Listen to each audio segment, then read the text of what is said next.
Good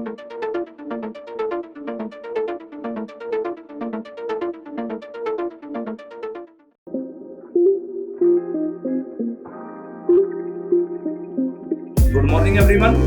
आज हम start कर रहे हैं अपना लेबर लॉ का एक नया टॉपिक जिसका नाम है ग्रेच्युटी एक्ट 1972। इंपॉर्टेंट टॉपिक है आपका। स्टार्ट करते हैं अपना ग्रेच्युटी एक्ट 1972।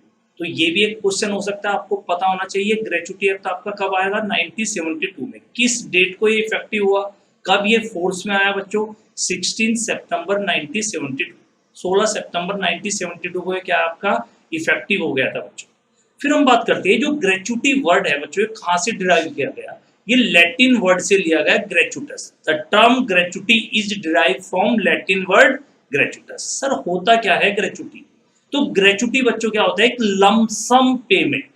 एक एम्प्लॉयर अपने एम्प्लॉय को क्या दे रहा है, एक लमसम पेमेंट दे रहा है। कब? जब वो रिटायर हो रहा है, व्हेन ही रिटायर और लीव द सर्विस।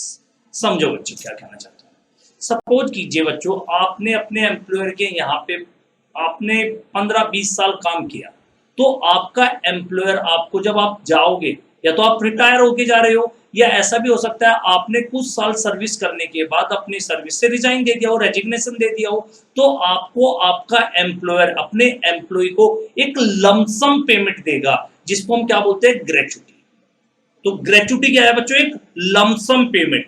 किसको दी जा रही है? एम्प्लॉय को। किसके द्वारा? एम्प्लॉयर के द्वारा। कब? जब वो रिटायर हो रहा है, अपनी सर्विस को लीव कर रहा है, लीव द सर्विस। यानी मैं कह सकता हूं it is a basically retirement benefit. Basically क्या है, एक रिटायरमेंट बेनिफिट है एम्प्लॉय को, ताकि एम्प्लॉय जब रिटायर हो जाए अपनी बाकी की जो लाइफ है बेटा उसको कंफर्टेबली क्या कर सके, जी सकता है वो अपनी लाइफ को, क्योंकि उसके पास एक लमसम अमाउंट क्या करेगा, उसका एम्प्लॉयर पे करेगा। किस नाम पे? As a gratuity. तो वो एक बेसिकली एक रिटायरमेंट बेनिफिट है, जिससे आपका एम्प्लॉय क्या कर सकता है, अपना जो भी ओल्ड एज है बेटा, 60 साल के बाद अगर सपोज कीजिए वो रिटायर हुआ है, तो उसके बाद उसको एक हैंडसम अमाउंट मिलेगा, जिससे वो क्या कर सकता है, अपना बुढ़ापे को व्यतीत कर सकता है। क्लियर? तो आप बोल सकते हो it is a basically retirement benefit to employ, so they can live comfortably after retirement. यानी आप कह सकते हो एम्प्लॉयर क्या कह रहा है अपने एम्प्लॉय को, एक थैंक यू बोल रहा है कि आपने इतने दिन मेरे यहाँ पे काम किया, अच्छे से काम किया।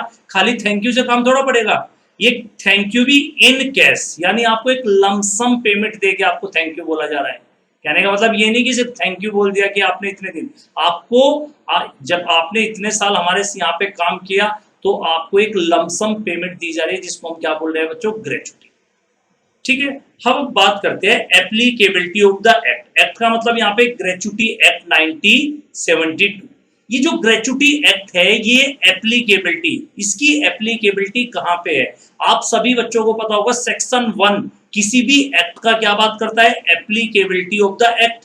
तो यहाँ पे भी सेक्शन 1 क्या बोलता है, जो हमारा ग्रेच्युटी एक्ट है, ग्रेच्युटी एक्ट की एप्लीकेबिलिटी कहां पे है? तो सबसे पहले ये एक्ट अप्लाई होगा एवरी फैक्ट्री। कहां पे अप्लाई हो रहा है बच्चों? Every factory. माइंस, आप सुनते हो बेटा, माइंस के अंदर एम्प्लॉय काम कर रहे हैं, तो ये एक्ट माइंस पे भी एप्लीकेबल होगा। ऑयल फील्ड्स, आपने देखा होगा बेटा, रिलायंस पेट्रोलियम में डील करती है, तो बहुत सारे उसके ऑयल रिग्स होते हैं बेटा, तो ऑयल फील्ड वहां पे भी बहुत सारे एम्प्लॉय काम कर रहे हैं। प्लांटेशन, ये वर्ड आपने सुना होगा, कॉफी प्लांटेशन, आसाम में सुनते हो, टी प्लांटेशन, वहां पे जो एम्प्लॉय काम कर रहे हैं। पोर्ट्स, पोर्ट्स से नाम क्या आता है, अडानी पोर्ट, या कोई रेलवे कंपनी। तो मैंने क्या बताया, जो एक्ट है ग्रेच्युटी एक्ट 1972, इसकी एप्लीकेबिलिटी कहां पे है, ये कहां पे लगेगा? अगर कोई भी एम्प्लॉय कहां पे काम कर रहा है, फैक्ट्री के अंदर, माइंस के अंदर, ऑयल फील्ड्स के अंदर, plantation, port, railway company. It also apply, देखो क्या वर्ड यूज किया, इट ऑल्सो अप्लाई, यहां पे तो लगेगा ही, साथ में कहां पे भी अप्लाई होगा, एवरी सोप एंड इस्टेब्लिशमेंट। ये सोप और इस्टेब्लिशमेंट पर भी लगेगा, लेकिन कंडीशन क्या है सोप एंड इस्टेब्लिशमेंट के लिए, वहां पे 10 या 10 से ज्यादा लोग काम कर रहे हो, आर एम्प्लॉयड, या तो कर रहे हैं या वर एम्प्लॉयड, या कर रहे थे। एक भी दिन प्रीसीडिंग 12 मंथ में, बच्चों मान लेते हैं किसी भी दिन हमारे शॉप पे 12 से ज्यादा एम्प्लॉय हो गए, या 10 से ज्यादा 11 एम्प्लॉय हो गए, बाद में वो छोड़ के चले गए, मैं क्या कह रहा हूं कि अगर आपकी सोप पे, ये कहां पे भी लगता है, सोप और स्टैब्लिशमेंट, कंडीशन क्या है, आपकी सोप और स्टैब्लिशमेंट पे जो वर्कर है, जो एम्प्लॉय है, वो कितने एम्प्लॉय काम कर रहे हैं, 10 या 10 से ज्यादा वर्कर या तो काम कर रहे हैं या पूरे साल में एक भी दिन 10 से ज्यादा लिमिट क्रॉस हो गई बेटा, तो ये आपका एक्ट क्या हो जाएगा, एप्लीकेबल हो जाएगा। तो याद रखना, जैसे हम यहाँ सोप की बात करते हैं, दिल्ली के अंदर बहुत सारी सोप है, तो उसके भी अपने दिल्ली सोप एक्ट है, ठीक है बच्चों। तो it also apply to every shop and establishment. Condition है पर यहाँ पे कि सोप इस्टेब्लिशमेंट में कितने वर्कर काम कर रहे हैं, 10 और मोर वर्कर आर एम्प्लॉयड और वर एम्प्लॉयड, कब, on any day of the preceding 12 month. तो शॉर्ट में हम देख सकते हैं सेक्शन 1 क्या बोलता है, gratuity act 1972, applicability of the act. ये एक्ट कहां पे एप्लीकेबल होगा, सबसे पहला फैक्ट्री, अगर एम्प्लॉय फैक्ट्री में काम कर रहे हैं तो उन एम्प्लॉय पे ग्रेच्युटी एक्ट लगेगा।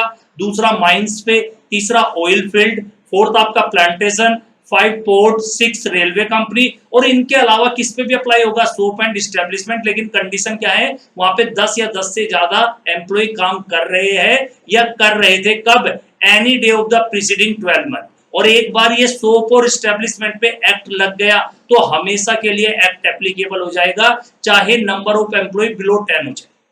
क्लियर। तो ये हमने जाना सेक्शन 1 की एप्लीकेबिलिटी। उसके बाद हम बात करते हैं एप्लीकेबिलिटी के बाद डेफिनेशन। डेफिनेशन आप सबको पता है, आपने कंपनीज एक्ट में भी देखा था, सेक्शन 2 किसकी बात करता है, डेफिनेशन। और लेबर लॉ के अंदर भी डेफिनेशन कहां पे दे रखी है, सेक्शन 2 के अंदर। तो जनरली सेक्शन 2 किसकी बात करता है, डेफिनेशन। लेकिन कुछ ऐसे भी एक्ट है जहां पे सेक्शन 3 और 5 भी डेफिनेशन की बात करता है, लेकिन मैं जनरली बोलूं बेटा, मोस्टली एक्ट में सेक्शन 2 में क्या होती है, डेफिनेशन। तो हम अब कौन सा पोर्शन पढ़ने जा रहे हैं इसका, ग्रेच्युटी एक्ट का डेफिनेशन। क्योंकि अगर आपको इस एक्ट की अंडरस्टैंडिंग अच्छे से बनानी है तो आपको सारी डेफिनेशन की नॉलेज होनी चाहिए। अब हम स्टार्ट करते हैं एम्प्लॉय। एम्प्लॉय का मतलब क्या, सर हम एम्प्लॉय क्यों पढ़ रहे हैं, ग्रेच्युटी एक्ट में एम्प्लॉय की क्या रेलिवेंस है।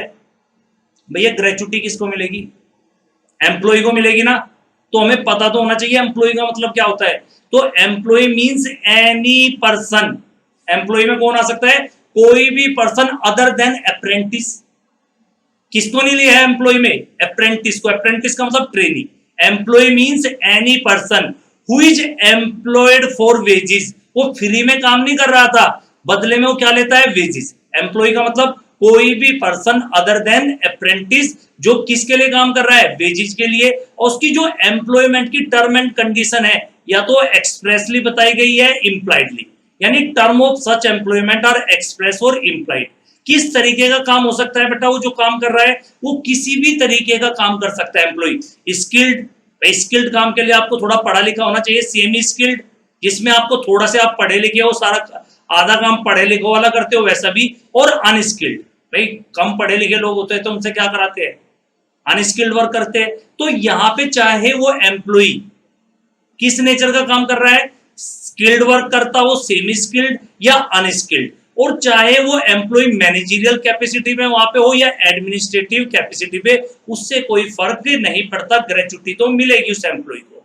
दोबारा बताओ सर, एम्प्लॉय का मतलब कोई भी पर्सन, किसको छोड़ देना, अप्रेंटिस को। अप्रेंटिस का मतलब ट्रेनी, और पर्सन का मतलब वहां पे क्या है, एम्प्लॉय मींस एनी पर्सन जो फ्री में काम नहीं कर रहा है, वेजेज के लिए काम कर रहा है। और उसकी जो एम्प्लॉयमेंट की टर्म एंड कंडीशन क्लियर है, या तो एक्सप्रेसली बता दी गई है, इम्प्लाइडली। सर वो एम्प्लॉय किस नेचर का काम करता है, काइंड ऑफ वर्कर क्या, वर्क क्या है उसका, वो स्किल्ड भी हो सकता है, सेमी स्किल्ड हो सकता है, अनस्किल्ड, वो मैनेजरियल कैपेसिटी में भी हो सकता है, वहां पे काम कर रहा हो, या एडमिनिस्ट्रेटिव कैपेसिटी, तो उसको भी हम क्या बोलेंगे बच्चों, एम्प्लॉय। फिर क्या बात की, वो काम कहां पे कर रहा है, काम कहां पे कर रहा है बच्चों, वो एम्प्लॉय जहां पे ये एक्ट लगता है। कहां पे लगता है सर ये एक्ट, या तो वो एम्प्लॉय कहां पे काम कर रहा है, फैक्ट्री में, या कहां पे कर रहा है, किसी माइंस में, oil field, plantation, port, railway company, soap और अदर एस्टेब्लिशमेंट। तो अगर वो वहां पे काम कर रहा है, वेजेज के लिए काम कर रहा है, उसकी टर्म एंड कंडीशन जो एम्प्लॉयमेंट के, वो एक्सप्रेस भी हो सकती है और इम्प्लाइड भी हो सकती है। नेचर ऑफ वर्क क्या हो सकता है, kind of work, skilled, semi skilled, unskilled, किस कैपेसिटी में वर्क कर रहा है उससे कोई फर्क नहीं पड़ता, वो मैनेजरियल कैपेसिटी हो सकती है या एडमिनिस्ट्रेटिव कैपेसिटी, तो उसको हम क्या बोलेंगे, एम्प्लॉय। अगर वो as per gratuity act employ की डेफिनेशन में कवर हो जाता है तो उसका एम्प्लॉयर उसको क्या देगा, ग्रेचुटी। क्लियर बच्चों? तो हमने पहली डेफिनेशन देखी अपनी एम्प्लॉय की डेफिनेशन। लेकिन एम्प्लॉय की जब आप डेफिनेशन देखते हो बच्चों, इसमें कुछ नेगेटिव बात भी है। डज नॉट इंक्लूड, एम्प्लॉय में किसको नहीं लेके चलना है, अप्रेंटिस। इसका मतलब अप्रेंटिस को ग्रेचुटी मिलेगी, नहीं मिलेगी, क्योंकि ये तो एम्प्लॉय की नेगेटिव लिस्ट में आता है। और कौन, any such person who hold a post under the central government और स्टेट गवर्नमेंट। यानी अगर कोई गवर्नमेंट डिपार्टमेंट का एम्प्लॉय है, कोई गवर्नमेंट डिपार्टमेंट होल्ड करता है बेटा, यानी कोई भी पर्सन जो सेंट्रल गवर्नमेंट की पोस्ट ले रहा है, कर रहा है बेटा, या स्टेट गवर्नमेंट की, तो कहने का मतलब वो गवर्नमेंट एम्प्लॉय है, वो किस पे नहीं लगेगा, उस पे ग्रेचुटी एक्ट नहीं लगेगा, क्योंकि जो गवर्नमेंट डिपार्टमेंट के एम्प्लॉय होते हैं, गवर्नमेंट ने उनके लिए अपने रूल रेगुलेशन बना रखे हैं ग्रेचुटी के, उसके अकॉर्डिंग उनको ग्रेचुटी का बेनिफिट मिलता है, ना कि एज पर ग्रेचुटी एक्ट 1972।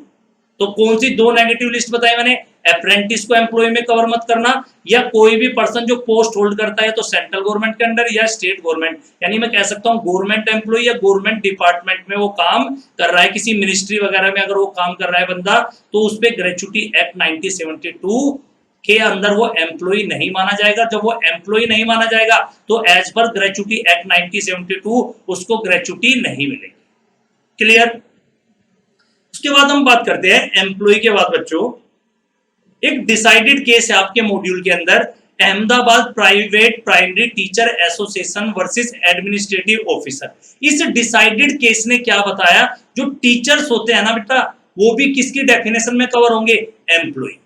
जब आप ग्रेचुटी एक्ट में एम्प्लॉय की डेफिनेशन पढ़ोगे तो हमेशा आपको याद रखना है टीचर को भी किस में कवर किया है, एम्प्लॉय में। तो इसका मतलब क्या हो गया, टीचर को भी क्या मिलेगी, ग्रेचुटी मिलेगी। लेकिन ये याद रखना, ये ग्रेचुटी एक्ट में नहीं लिखा हुआ है, एक डिसाइडेड केस था, उस डिसाइडेड केस ने बताया कि टीचर भी किस कवर में होंगे, डेफिनेशन में, एम्प्लॉय की डेफिनेशन में कवर होंगे। क्लियर? फिर अगला क्वेश्चन आता है, सर ग्रेचुटी क्या सबको मिलेगी, कितने दिन आपको काम करना पड़ेगा? ये भी आपको याद रखना है कि कम से कम आपको 5 कंटिन्यूअस ईयर ऑफ सर्विस, 5 लगातार साल आपको क्या करना पड़ेगा, काम करना पड़ेगा, तभी आप एलिजिबल हो ग्रेचुटी के लिए। देखो क्या लिखा, it may be noted that gratuity is payable only after an employ complete 5 continuous year of service. तो ये भी आपको ध्यान रखना है कि ग्रेचुटी कब पे होगी, एम्प्लॉयर एम्प्लॉय को कब देगा ग्रेचुटी, जब उसके एम्प्लॉय ने 5 continuous year of service complete कर ली हो, तब वो ग्रेचुटी के लिए एलिजिबल है। लेकिन इसकी 2 एक्सेप्शन है, अगर किसी एम्प्लॉय की डेथ हो जाती है या कोई एम्प्लॉय डिसेबल हो जाता है तो फिर minimum 5 year of continuous service applicable नहीं होगी। यानी एग्जांपल के तौर पे, अगर कोई एम्प्लॉय फैक्ट्री में काम कर रहा है, उसकी डेथ हो जाती है 2 साल के बाद, या वो डिसेबल हो जाता है पूरी तरीके से, अब वो काम नहीं कर सकता, तो उसको क्या मिलेगी, 2 साल की बिहाफ पे, अब मैं कैलकुलेशन करना सिखाऊंगा, यानी उसको 2 साल के बिहाफ पे 2 साल की कैलकुलेशन के अकॉर्डिंग ही उसको ग्रेचुटी मिलेगी। तो जनरली ग्रेचुटी किसको मिलती है, आपको 5 कंटिन्यूअस ईयर ऑफ सर्विस काम करना पड़ेगा, तभी आप ग्रेचुटी के लिए एलिजिबल हो। लेकिन 2 ऐसे केस है जहां पे कंटिन्यूअस सर्विस जरूरी नहीं है, डेथ और डिसेबलमेंट। डेथ के केस में 5 continuous year of service applicable नहीं होगा, और ना ही डिसेबलमेंट के केस में। फिर हम बात करते हैं बच्चों, ये जो हमारा gratuity payable to a person, gratuity जब पे की जाती है, किन सिचुएशन में ग्रेचुटी पे की जाती है, या तो किसी ने रिजाइन दिया हो या रिटायरमेंट। इन दोनों केस में बच्चों आपको याद रखना है, रेजिग्नेशन और रिटायरमेंट, भाई ग्रेचुटी कब दी जाएगी एम्प्लॉय को, या तो उसने रेजिग्नेशन, लेकिन यहां पे इंपॉर्टेंट क्या हो जाता है बच्चों, 5 ईयर कंटिन्यूअस सर्विस, 5 साल कंटिन्यूअस सर्विस होनी जरूरी है। लेकिन इन 2 केस में या तो टर्मिनेट हुआ है किस वजह से, डिसेबलमेंट, या उसकी डेथ हो गई है। इस केस में बेटा, इन दोनों केस में क्या 5 ईयर कंटिन्यूअस सर्विस चेक करोगे, नहीं। यानी ग्रेचुटी किसी भी एम्प्लॉय को किन सिचुएशन में दी जाती है, या तो रेजिग्नेशन देके चला गया है, लेकिन कंडीशन क्या है, उसने 5 साल कंटिन्यूअस सर्विस की है एम्प्लॉयर के यहाँ पे, तो एम्प्लॉयर एलिजिबल है कि उसको क्या है, उसकी रेस्पॉन्सिबिलिटी है अपने एम्प्लॉय को ग्रेचुटी देनी पड़ेगी, या वो रिटायर हो चुका है। ठीक है बच्चों, या टर्मिनेट ऑन, लेकिन अगर वो डिसेबलमेंट और डेथ का केस है तो फिर वहां पे 5 ईयर कंटिन्यूस सर्विस का कोई कंसेप्ट नहीं होता। अगर 2 साल के बाद 1 साल के बाद भी डेथ हो जाती है तो भी ग्रेचुटी के लिए वो एलिजिबल। मैक्सिमम ग्रेचुटी ये कितनी होती है बेटा, कितनी मिल सकती है मैक्सिमम ग्रेचुटी आपको इस एक्ट में?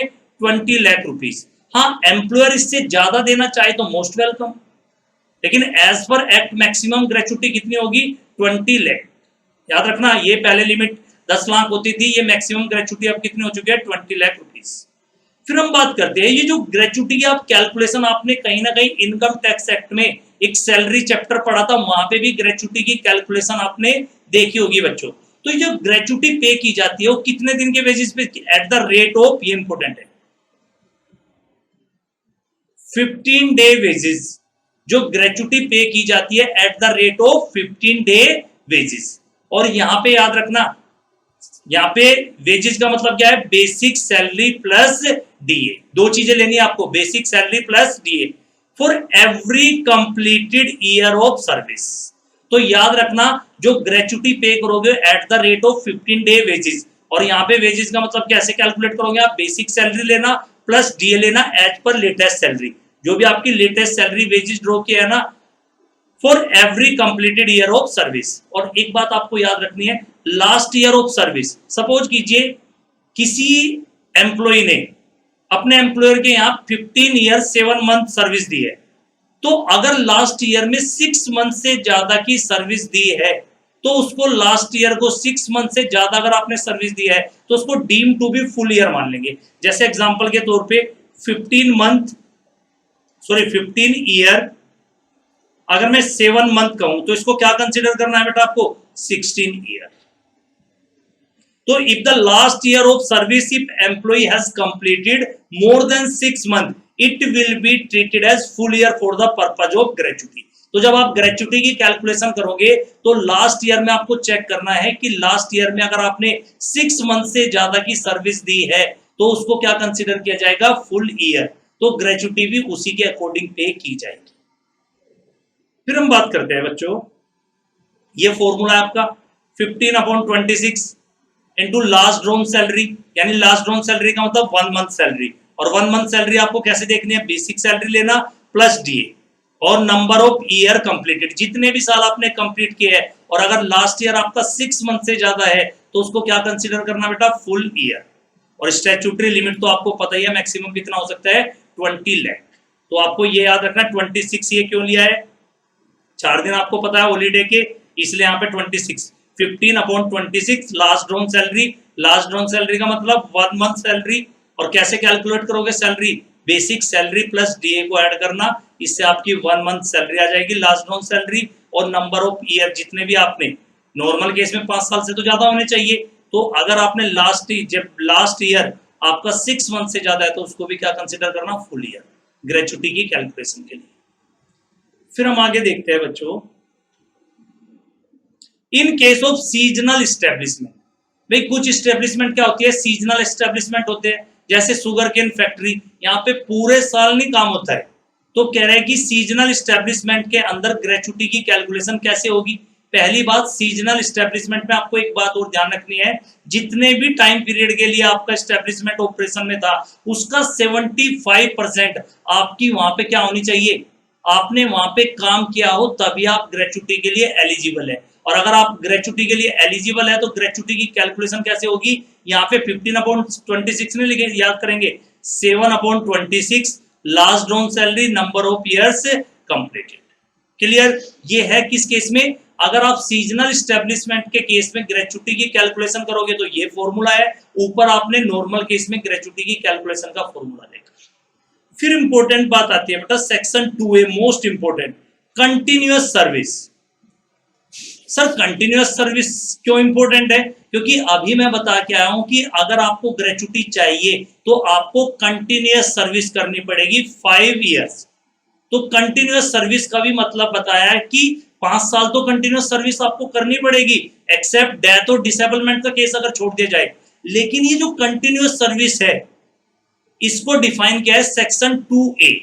तो अब हम देखते हैं कंटिन्यूअस सर्विस का मतलब क्या है बच्चों। सबसे पहले देखो, continuous service means uninterrupted service. अब दो पार्ट में कंटिन्यूअस सर्विस की डेफिनेशन को डिवाइड किया, मींस और इंक्लूड। तो continuous service means uninterrupted service. Uninterrupted service का मतलब आपने पूरे साल में कोई छुट्टी नहीं ली, तो उसको हम continue uninterrupted service, not even one leave during the year. Interrupted service, आपने कुछ छुट्टी तो ली है, लेकिन छुट्टी लेने के बाद भी उनको हम क्या मानेंगे, आपकी साल में छुट्टियां थी लेकिन फिर भी वो किसका पार्ट बनेगी, कंटिन्यूअस सर्विस मानी जाएगी। यानी छुट्टी होने के बाद भी आपको क्या माना जाएगा, उन छुट्टी के दिनों में भी जैसे आपने कंटिन्यूअस सर्विस दी है। लेकिन वो जो छुट्टियां हुई है बेटा 7 रीजन से होनी चाहिए। 7 रीजन से अगर आपने छुट्टी ली थी साल के अंदर बेटा, तो भी उनको इंक्लूड क्या माना जाएगा, कंटिन्यूअस सर्विस। तो पहले मींस अनइंटरप्टेड सर्विस, आपने पूरे साल में कोई छुट्टी ही नहीं ली है। यहाँ पे इंक्लूड किसको भी किया, इंटरप्टेड सर्विस, यानी आपकी कुछ छुट्टियां थी लेकिन जो छुट्टियों का रीजन था वो 7 रीजन की वजह से अगर आपकी छुट्टियां हुई है तो भी वो क्या मानी जाएगी, कंटिन्यूअस सर्विस। अब क्वेश्चन आता है कि सर वो कौन सी 7 रीजन है, ये देखते हैं। इनको आप इंटरप्टेड सर्विस में भी इंटरप्टेड ऑफ फॉलोइंग, अगर आपने छुट्टियां 7 रीजन की वजह से ली है तो भी ये कंटिन्यूअस सर्विस मानी जाएगी। आप सिकनेस, एक्सीडेंट, लीव। लीव का मतलब क्या होता है बेटा, आपको एक कंसेप्ट बताऊंगा फैक्ट्री एक्ट के अंदर। अगर आपने पिछले साल में 240 या उससे ज्यादा दिन काम किया है तो अगले साल में आपको कुछ छुट्टियां अलाउ होती है। यानी आप अगर घर पे छुट्टी भी करोगे ना बच्चों, तो आपको अर्न लीव, अर्न लीव का मतलब वहां पे आपको छुट्टी के पैसे भी मिलेंगे। तो अगर आपको छुट्टी मिली हुई थी क्योंकि पिछले साल आपने 240 दिन से ज्यादा काम किया था, तो इस साल आपको उस साल के बेसिस पे छुट्टी मिली हुई है, तो भाई उन छुट्टियों को तो आप लोगे ना, उनको एंजॉय करोगे। तो अगर ऐसी छुट्टियों की वजह से तुम एब्सेंट थे, आप नहीं आए थे, तो भी इसको कंटिन्यूअस सर्विस माना जाएगा। इसको हम लीव तो बोलते हैं, कई बार हम इसको बोलते हैं अर्न लीव। छुट्टी तो है ही, साथ में आपको उसका पैसा भी मिल रहा है। और ये किस पे डिपेंड करते हैं, आपकी पिछले साल आपने कितने दिन काम किया है उसके अकॉर्डिंग अगले साल आपको छुट्टियां मिलती। ले ऑफ, ले ऑफ क्या होता है बेटा, यहां पे क्या हो गया, जैसे कोरोना के टाइम पे आपने देखा या शॉर्टेज ऑफ वर्क हो गई और आपके एम्प्लॉयर ने कुछ एम्प्लॉय की छटनी कर दी, काम ही नहीं है बच्चों, वो कहां से लाके देगा पैसे, उसका भी तो परिवार है ना। अगर तुमको खिलाएगा वो बेटा, उसके परिवार का क्या होगा, क्योंकि जब काम था तो ज्यादा एम्प्लॉय रख पा रहा था, अभी वो इतने एम्प्लॉय नहीं रख सकता है, काम की शॉर्टेज है जैसे कोरोना की सिचुएशन में, तो बहुत सारे एम्प्लॉय को क्या कर दिया गया बेटा, डिस्चार्ज कर दिया गया था। तो ले ऑफ का मतलब जब शॉर्टेज ऑफ वर्क, स्ट्राइक हो गई, स्ट्राइक थी बेटा, कोई लीगल स्ट्राइक थी, उसमें आप 5 दिन तक क्या नहीं हुआ, कोई काम नहीं किया आपने, तो भी कंटिन्यूअस सर्विस में आएगा। लॉकआउट, लॉकआउट क्या होता है, एम्प्लॉयर एम्प्लॉय का कोई डिस्प्यूट चल रहा है, ध्यान से सुनना, एम्प्लॉयर एम्प्लॉय का कोई डिस्प्यूट है, इस वजह से उसने क्या कर दिया, अपने बिजनेस को कुछ दिन के लिए बंद ही कर दिया है। बार बार इलीगल स्ट्राइक हो रही थी, कुछ भी हो रही थी, आपके साथ डिस्प्यूट हो रहे थे, क्लैशेस हो रहे थे बेटा, तो उस केस में लॉकआउट। देखो ले ऑफ में क्या था, शॉर्टेज ऑफ वर्क थी, इस वजह से यहाँ पे क्या हो रहा है, आपके डिस्प्यूट हो गए इसलिए आपने बिजनेस रोक दिया। तो जितने दिन बिजनेस रुका रहा, काम तो किया नहीं, लेकिन फिर भी उसको क्या मानेंगे हम, कंटिन्यूअस सर्विस में। तो मैंने क्या बताया, कंटिन्यूअस सर्विस कहां डिफाइन है, ग्रेच्युटी एक्ट में 2A के अंदर, किसको, मींस में अनइंटरप्टेड सर्विस। अनइंटरप्टेड सर्विस का मतलब आपने एक दिन की भी छुट्टी नहीं ली है। दूसरा, इसमें किसको भी इंक्लूड करना, इंटरप्टेड सर्विस। इंटरप्टेड सर्विस भी तब कंटिन्यूअस सर्विस मानी जाएगी जब वो 7 रीजन की वजह से छुट्टी आपने ली थी। कौन कौन से रीजन मैंने बताए, आप सिकनेस, सिकनेस का केस है, एक्सीडेंट, ठीक है बच्चों, सिकनेस, ले ऑफ बताया मैंने, और स्ट्राइक बताया, ले आउट बताया, ठीक है, ये 7 केस। और इसमें से शायद मैं एक पॉइंट आपको बताना भूल गया बच्चों, ये 7 केस को भी, सिकनेस, एक्सीडेंट, लीव, लीव का मतलब earn leave, lay off, strike, lockout. Cease off work not due to, अगर कोई वर्क सीज हो गया बेटा, मतलब एम्प्लॉय तो आया था लेकिन उसमें एम्प्लॉय का फॉल्ट नहीं था, आप उसको काम नहीं दे पाए कुछ दिन बेटा, 1-2 दिन, ठीक है, बीच में लाइट चली गई, तो उसको भी हम क्या करेंगे, कंटिन्यूअस सर्विस का पार्ट मानेंगे।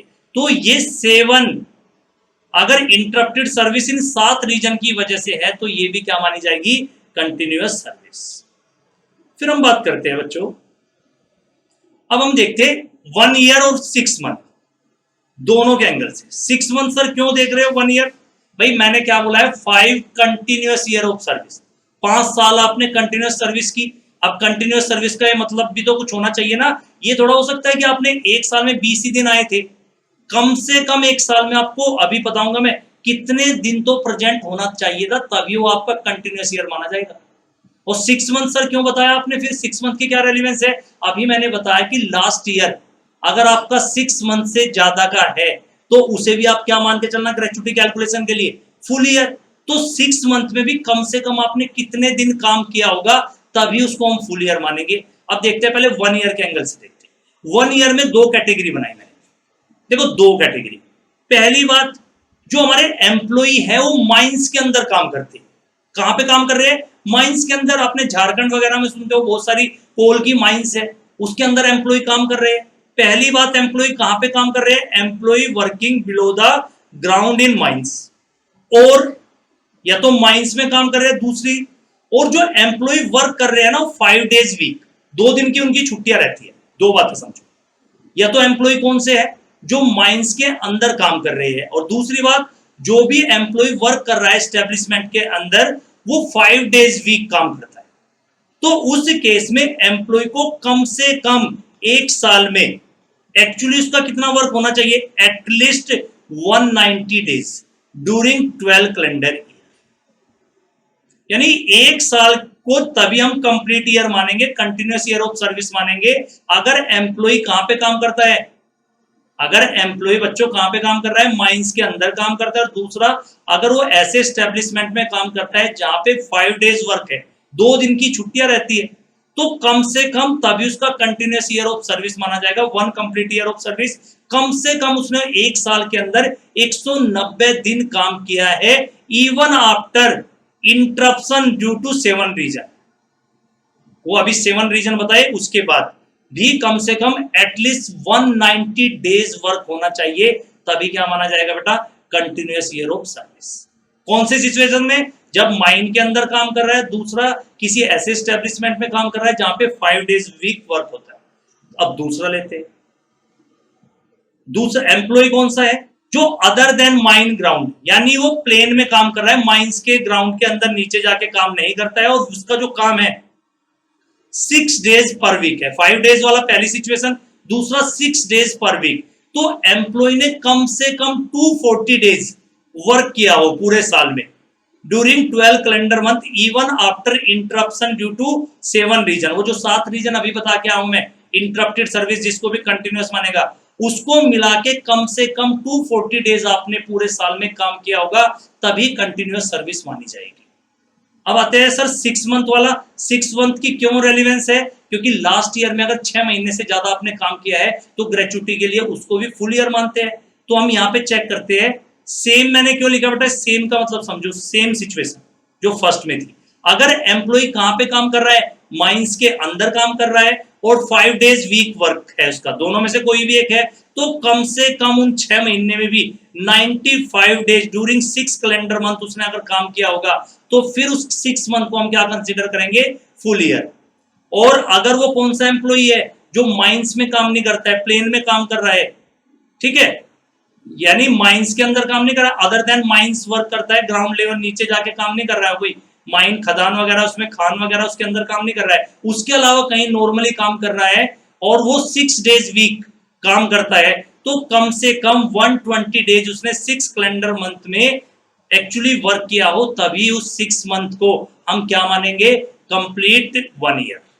तो 6 मंथ लास्ट ईयर के लिए इंपॉर्टेंट होता है। और अगर आपको याद करना है तो देखो ध्यान से सुनो, फर्स्ट वाले में याद करो, 1 ईयर वाले में आप याद कर लो, यहाँ पे 95 का डबल कर देना, कितना था वहां? 190 डेज। तो 6 मंथ में क्या हो गया? 95। यहाँ पे कितना था? 240 डेज। यहाँ पे इसका हाफ कर दो, 120 डेज। याद करने का ये भी एक तरीका है। मोस्ट इंपोर्टेंट डेफिनेशन है बच्चों, यहाँ पे बहुत सारे बच्चों को ये डेफिनेशन ही याद नहीं होती। अब आपको सिंपली समझ में आ गया हो कि कंटिन्यूअस सर्विस, और सर क्यों इंपॉर्टेंस थी इसकी? क्योंकि आपको पता है ग्रेचुटी आपको 5 ईयर कंटिन्यूअस सर्विस के ब्याह पे ही मिलती है, तो आपको पता होना चाहिए ना कि कंटिन्यूअस सर्विस का मतलब क्या होता है।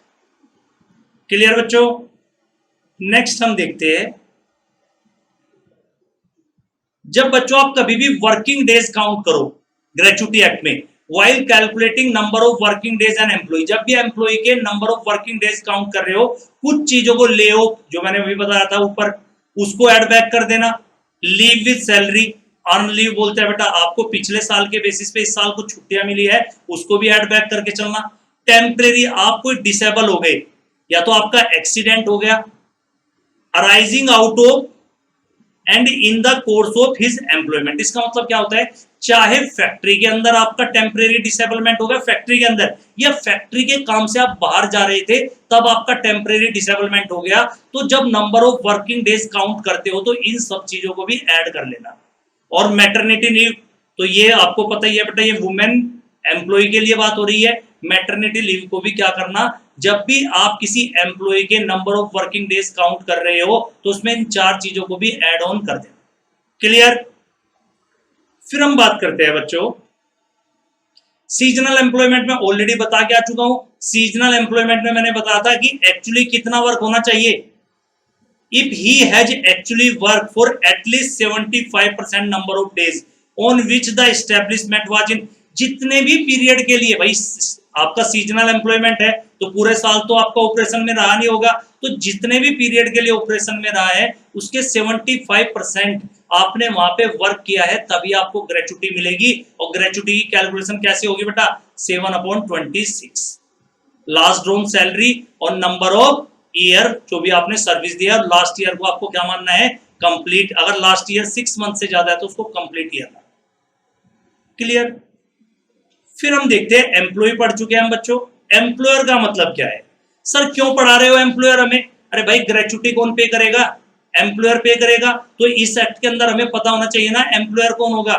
तो एम्प्लॉयर किसके रिलेशन में देखना हमें, जहां पे ये एक्ट लगेगा उन्हीं जगह पे तो देखना है कि वहां पे एम्प्लॉयर किसको मानेंगे। और ये एक्ट कहां पे लगता है, सब बच्चों को पता होना चाहिए। अब फैक्ट्री पे लगता है, माइंस पे लगता है, ऑयल फील्ड पे लगता है, पोर्ट्स पे लगता है, प्लांटेशन, रेलवे कंपनी, और it also apply soap and establishment, अगर वहां पे 10 और 10 से ज्यादा एम्प्लॉय काम कर रहे हैं या कर रहे थे प्रीसीडिंग 12 मंथ, तो वहां पे क्या लगता है, ये एक्ट लगता है। तो जहां पे ये एक्ट लगता है वहां पे एम्प्लॉयर का मतलब क्या है, तो सबसे पहले देखो जहां पे ये एक्ट लगता है अगर वो किसके कंट्रोल में है, जो मैंने अभी इतने सारे नाम बताए, फैक्ट्री, माइंस, ये सब, अगर वो सेंट्रल गवर्नमेंट और स्टेट गवर्नमेंट के कंट्रोल में है, तो जो भी सेंट्रल गवर्नमेंट और स्टेट गवर्नमेंट ने जो पर्सन अपॉइंट किया है या कोई अथॉरिटी, मैंने 2 वर्ड बोला, जहां पे ये एक्ट लगता है वहां पे एम्प्लॉयर का मतलब हम कैसे जानेंगे, जहां पे ये एक्ट लग रहा है अगर वो किसके कंट्रोल में है, सेंट्रल गवर्नमेंट, स्टेट गवर्नमेंट, जैसे एमटीएनएल वगैरह।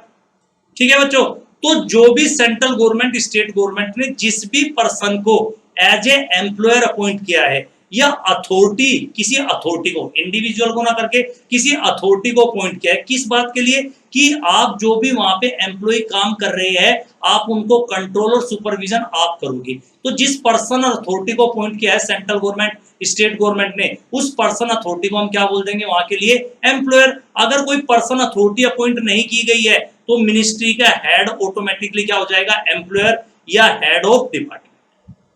भाई अगर सेंट्रल गवर्नमेंट, स्टेट गवर्नमेंट ने कोई पर्सन अथॉरिटी अपॉइंट किया एज ए एम्प्लॉयर तो एम्प्लॉयर उसको मानना, नहीं किया तो हेड ऑफ मिनिस्ट्री और हेड ऑफ डिपार्टमेंट। दूसरा, अगर ये जहां पे ये एक्ट लगता है वो किसके कंट्रोल में है, लोकल अथॉरिटी। लोकल अथॉरिटी में क्या आती है, जैसे दिल्ली में एमसीडी, दिल्ली जल बोर्ड, एनडीएमसी, डीडीए, ये सब क्या है, लोकल अथॉरिटी। तो यहाँ पे जो भी लोकल अथॉरिटी ने पर्सन, मैंने सेम क्यों लिखा, जो पर्सन अथॉरिटी लोकल अथॉरिटी ने अपॉइंट किया एज ए एम्प्लॉयर, उसको ही आपको एम्प्लॉयर ट्रीट करना है। और अगर नहीं कोई है पर्सन अथॉरिटी अपॉइंट की है, जो सीईओ है, chief executive officer of local authority. Clear? तो जो लोकल अथॉरिटी ने पर्सन अथॉरिटी अपॉइंट किया या तो वो एम्प्लॉयर होगा, नहीं किया तो जो भी उस लोकल अथॉरिटी का चीफ एग्जीक्यूटिव ऑफिसर होगा उसको ही हम एम्प्लॉयर मानेंगे। इन एनी अदर केस, यानी ये जहां पे एक्ट लगता है वो ना तो सेंट्रल गवर्नमेंट के कंट्रोल में, ना स्टेट गवर्नमेंट, ना लोकल अथॉरिटी, ये नॉर्मल केस हो रहा है। तो जो भी पर्सन वहां पे अल्टीमेट जिसका कंट्रोल है, जो फैक्ट्री स्टेब्लिशमेंट को देख रहा है, जिसका अल्टीमेट कंट्रोल है वहां पे, उस जिसका भी अल्टीमेट कंट्रोल है उसको हम क्या बोलेंगे बच्चों, एम्प्लॉयर। जैसे कंपनी के अंदर अल्टीमेट कंट्रोल किसका होता है, बोर्ड ऑफ डायरेक्टर। फिर फैमिली की डेफिनेशन। सर फैमिली क्यों इंपॉर्टेंट है? बच्चों एक बात बताओ, अगर ग्रेचुटी, मैंने क्या बताया, डेथ के बाद भी तो ग्रेचुटी मिलती है ना। अगर डेथ हो जाएगी तो उसको कैसे ग्रेचुटी मिलेगी? अगर वो जिंदा रहेगा तो खुद ग्रेचुटी लेगा, लेकिन अगर उसको डेथ हो जाए तो नॉमिनी हैज, तो जो उसका फैमिली मेंबर होगा, nominee has to be, gratuity इसको मिलेगी, फैमिली मेंबर को मिलेगी, जो भी फैमिली में से उसका नॉमिनी है, जो उसने बनाया था। और फैमिली का मतलब क्या है यहाँ पे, ये भी तो इंपॉर्टेंट है ना बच्चों। भाई यहाँ पे फैमिली की नॉमिनी की बात क्यों आ रही है? क्योंकि मैंने बताया था कि डेथ के केस में तो continuous service of 5 year check ही नहीं करनी है। अगर किसी की डेथ हो जाए, मान लेते कि 8-10 साल काम करने के बाद उसकी डेथ हो जाए, तो उसके फैमिली मेंबर को क्या मिलेगी? ग्रेचुटी मिलेगी। तो हमें पता तो होना चाहिए फैमिली में कौन कौन आता है एज पर ग्रेचुटी एक्ट। तो हम देखते हैं, अगर या तो मेल एम्प्लॉय था या फीमेल एम्प्लॉय था। अगर हम मेल एम्प्लॉय को चेक करें तो वो खुद, अगर वो जिंदा रहेगा तो उसे खुद मिलेगी, वरना उसकी फैमिली में हिमसेल्फ, वो खुद तो आएगा ही फैमिली में, उसकी वाइफ, उसके बच्चे, वो मैरिड भी हो सकते हैं, अनमैरिड भी, उसके डिपेंडेंट पेरेंट, मतलब उसके माँ बाप जो उस पर डिपेंडेंट है। डिपेंडेंट अगर उसकी वाइफ के पेरेंट भी क्या है, उन्हीं पे ही डिपेंडेंट थे, दामाद जी पे ही, तो उसको मानेंगे। या अगर किसी का बेटे की डेथ हो गई और बेटे की विडो थी या उसके बच्चे हैं, वो किसका पार्ट होंगे बच्चों?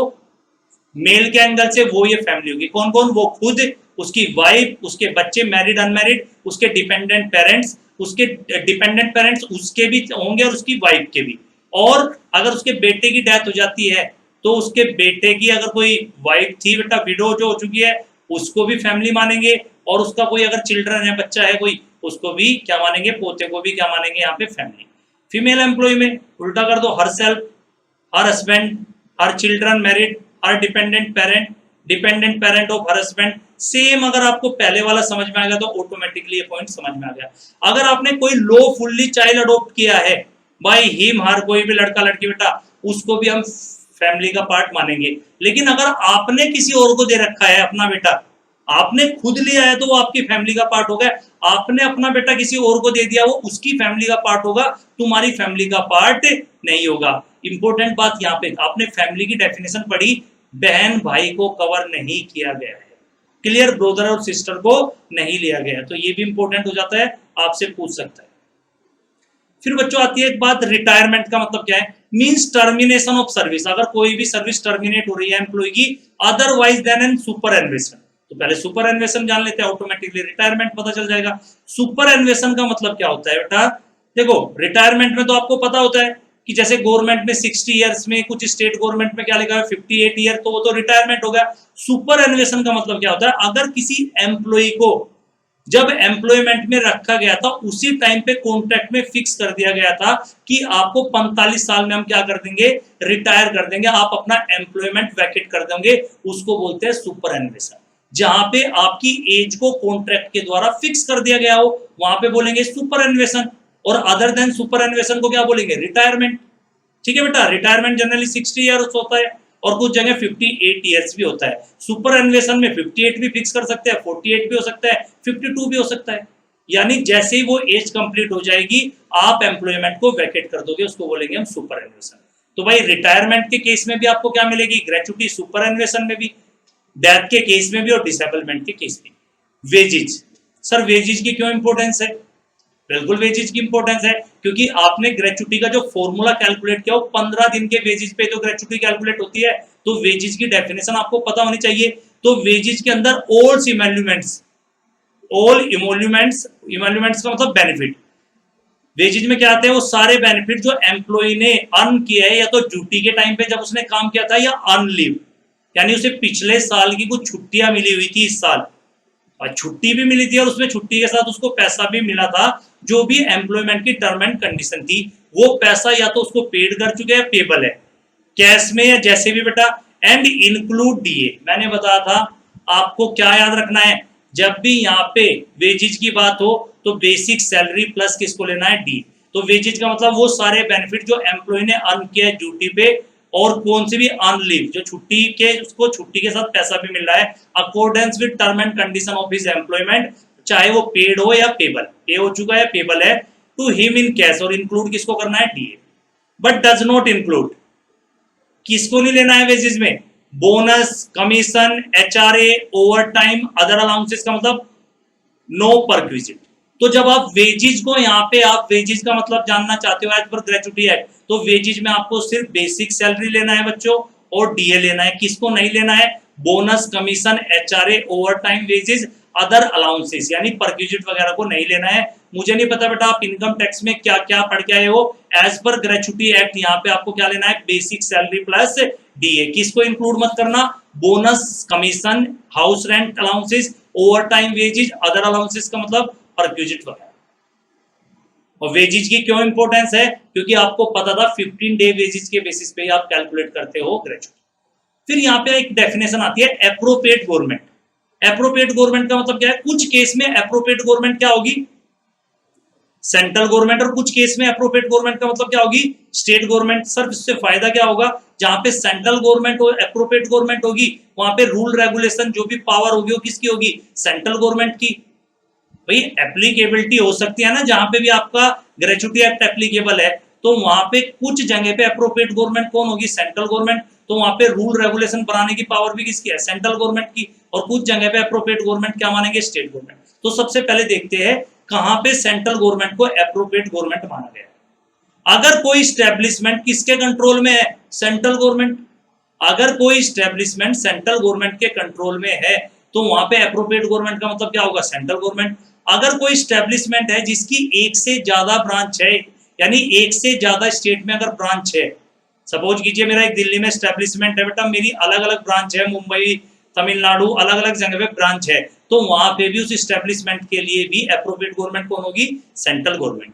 अगर कोई फैक्ट्री है जो किसके कंट्रोल में चल रही है? सेंट्रल गवर्नमेंट के कंट्रोल में, तो वहां अप्रोप्रिएट गवर्नमेंट का मतलब कौन होगा? Central government. या कोई major port, mine, oil field, railway company, इन सब पे आपको पता है ग्रेचुटी एक्ट लगता है।